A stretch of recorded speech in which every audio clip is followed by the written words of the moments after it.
Young and the Restless spoilers a chilling revelation. Ian Ward's ruthless scheme, the cold, dark waters of the river, hid more than a submerged car. The discovery of Sharon's vehicle under the icy surface sent shockwaves through Genoa City. Yet, one question loomed larger than any other. Where was Sharon's body? For Ian Ward, the absence of a corpse wasn't a cause for concern but an opportunity. A blank canvas upon which he could paint his sinister masterpiece. Ian paced back and forth in his dimly lit hideout, his mind racing with ideas. His henchwoman, Jordan, stood nearby, visibly uneasy. Her moral compass had already been stretched to its limit, and Ian's escalating demands were starting to push her toward rebellion. She's gone. The car's in the river. That's enough to make people think Sharon's dead, Jordan pleaded, her voice trembling. Why do we have to kill her? She hasn't done anything to us. Ian stopped abruptly, turning to her with a cold, calculating glare. You don't understand, do you? This isn't about Sharon. This is about sending a message. A grand, theatrical display that will leave everyone questioning what's real and what's not. But Jordan started to protest. Ian raised a hand, silencing her. No buts. If you're not with me, you're against me. And trust me, you don't want to be against me. The conflict within, Jordan's moral dilemma. Jordan felt trapped. She had signed on to Ian's plan with the understanding that their targets were Victor and Nikki Newman. Powerful figures who, in Ian's twisted view, deserved punishment. But killing an innocent woman like Sharon went against everything Jordan believed in. As Ian's ruthlessness became more apparent, Jordan began to question her role in his plot. In her heart, she wanted out. But Ian's influence was suffocating. His threats a constant reminder that defiance could mean her own death. Could she stand up to him? Could she save Sharon and herself before it was too late? Ian's plan unfolds. A monster at work unbeknownst to Jordan, Ian had already set his next move into motion. His vision of chaos wasn't limited to Sharon's supposed death. He wanted the entire city to be gripped by confusion and fear. To accomplish this, he devised a chilling plan. He would frame Sharon's death while introducing another layer of mystery that would baffle the authorities. Under the cover of night, Ian orchestrated a horrifying scene. He abducted Sharon and Jordan, tying them together inside an abandoned sewer system. The damp, claustrophobic environment reeked of decay, its walls echoing with the faint sound of rushing water. Sharon, terrified but defiant, struggled against her bonds, her eyes darting to Jordan for any sign of an ally. Why are you doing this? Sharon demanded, her voice trembling with both fear and anger. Ian crouched in front of her, a twisted grin spreading across his face. Because the world needs to see what happens when they underestimate me. You're just a pawn in a much bigger game. Jordan's voice broke through the tension, her desperation palpable. Ian, this has gone too far. Let her go. We don't need to do this. Ian's grin vanished, replaced by a menacing glare. You've always been weak, Jordan. That's your problem. But don't worry, soon, you'll be out of your misery. Before Jordan could process his words, Ian locked the sewer grate from the outside and walked away, leaving the two women trapped. Moments later, the faint smell of gasoline filled the air. Sharon and Jordan exchanged a panicked look as they realized the horrifying truth. Ian was going to burn them alive. Fire and mystery. The scene of the crime, the flames spread quickly, their crackling heat consuming the wooden debris Ian had piled around the sewer entrance. Smoke billowed into the night sky, and the heat grew unbearable. Jordan, determined to redeem herself, struggled against her restraints with renewed vigor. Hold still, Sharon, she said, her voice shaking. I think I can loosen the knot. Time was running out. The fire roared around them, and the thick smoke made it hard to breathe. Just as Sharon felt herself slipping into unconsciousness, she heard the sound of the ropes snapping. Jordan had freed them, but their ordeal was far from over. The sewer was filling with smoke, and the exit was blocked by flames. Summoning every ounce of courage, Jordan led Sharon deeper into the tunnel, searching for another way out.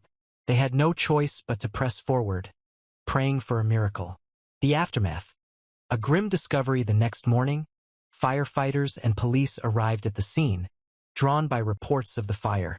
What they found was both gruesome and perplexing. 2 charred bodies lay in the smoldering remains of the sewer. One was presumed to be Sharon, but the other? His identity was unknown. The discovery sent shockwaves through Genoa City. If one of the bodies wasn't Sharon, who was it? And where was Sharon now? The mystery deepened as investigators struggled to piece together the truth. Ian, watching the news coverage from a safe distance, smiled to himself. The chaos he had orchestrated was unfolding perfectly. The authorities were chasing ghosts, and the Newmans would be left reeling. But his triumph was short-lived. A glimmer of hope. Sharon's survival unbeknownst to Ian, Sharon and Jordan had escaped through a hidden tunnel, emerging far from the inferno he had set. Exhausted but alive, they vowed to bring him to justice. Jordan, racked with guilt, decided to turn against Ian, offering Sharon her full support in exposing his crimes. The 2 women knew the road ahead wouldn't be easy. Ian Ward was a master manipulator with a network of loyal followers. But they also knew they had one thing on their side: the truth. The battle for justice. As Sharon and Jordan began piecing together evidence against Ian, the stakes grew higher. The Newmans joined forces with them, determined to protect their family and bring Ian to justice once and for all. But Ian, ever the predator, wasn't finished.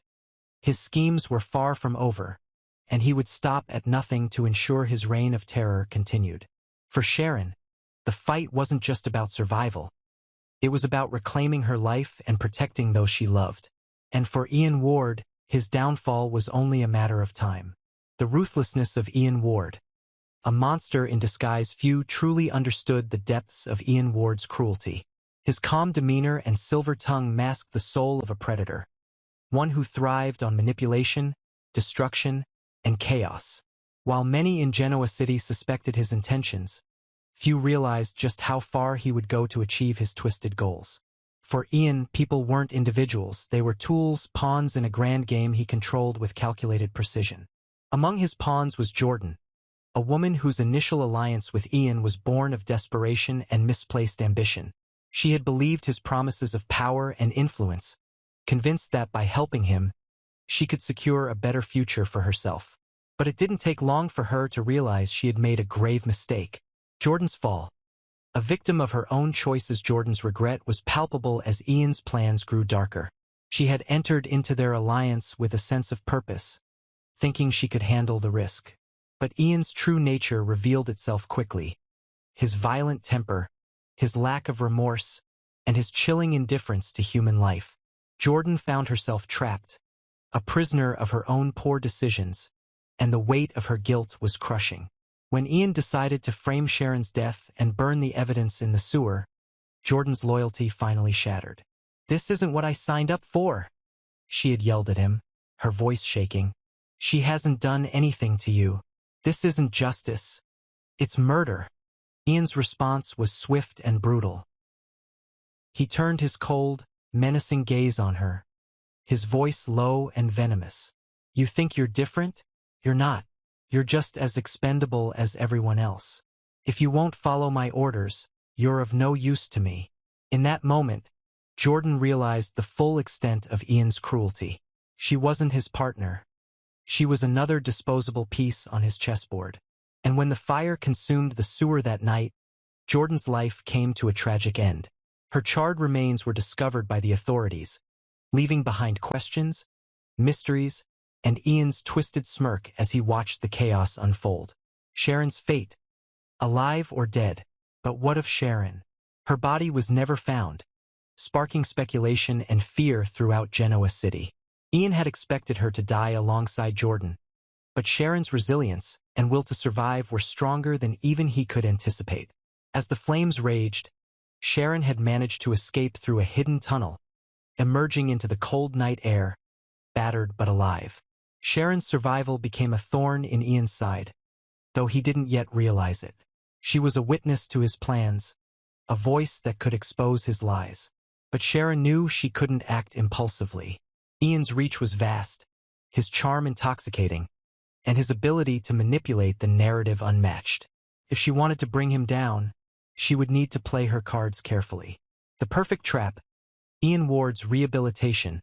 While Sharon recovered and plotted her next move, Ian set about crafting his greatest deception yet. He presented himself as a changed man, a model citizen seeking redemption. He donated to charities, attended public events, and spoke eloquently about his desire to leave his past behind. He even stayed in Genoa City, in full view of everyone, to make his transformation seem genuine. The city's residents were divided. Some, like Victor Newman, saw through the facade immediately. "A snake doesn't shed its skin," Victor growled, watching Ian's every move. Others, however, were drawn in by Ian's charm and apparent sincerity. The Newman family's attempts to expose him were met with skepticism. "People can change," some argued. "Why not give him a chance?" Ian's public presence wasn't just for show. It was a carefully constructed trap. By staying visible and cooperative, he deflected suspicion and planted seeds of doubt in his critics. Those who had been hurt by him began to question their own instincts, wondering if they were being unfair. It was a masterstroke of manipulation, and Ian relished every moment. The real Ian Ward, a monster behind the mask but behind closed doors, Ian's true self remained unchanged. His temper flared at the slightest inconvenience, and his plans for domination grew more elaborate. Sharon's survival gnawed at the edges of his perfect facade, though he publicly dismissed any concerns about her fate. "It's a tragedy, of course," he said with practiced sincerity when asked about Sharon. "I only hope she's found soon, so her loved ones can have closure." Privately, Ian was furious. Sharon's absence disrupted his plans, and he dispatched loyal followers to track her down. "I need her silenced," he hissed, his voice dripping with malice. "If she's alive, she's a threat." The final countdown. Sharon's return unbeknownst to Ian. Sharon was biding her time, gathering evidence and allies. Her escape from the sewer wasn't just a physical victory. It was a turning point. She knew Ian's game, and she was determined to expose him for the monster he truly was. With the help of the Newman family, Sharon began piecing together Ian's web of lies. Victor, Nikki, and Mariah joined forces to protect her and uncover the truth. Ian's trap may have been perfect, but Sharon's resilience and the Newmans' resources were formidable obstacles. As Sharon prepared to step back into the public eye, she knew the stakes were higher than ever. Ian's grip on Genoa City was tightening, and his facade of redemption had convinced many. But Sharon had one advantage Ian couldn't anticipate: the truth. And when the time came, she would use it to shatter his carefully constructed illusion and bring his reign of terror to an end. The monster exposed, Ian Ward's perfect trap, was crumbling, and he didn't even realize it. Sharon's survival, Jordan's tragic death, and the Newman family's relentless pursuit of justice were aligning against him. The man who had thrived on lies and manipulation was about to face his ultimate reckoning. Would Sharon succeed in bringing Ian down? Would Genoa City see through his facade in time? Or would Ian's monstrous plans claim even more victims before his empire of lies collapsed? The answers lay in the hands of those brave enough to fight back against a monster who thrived on chaos. One thing was certain: Ian Ward's time was running out.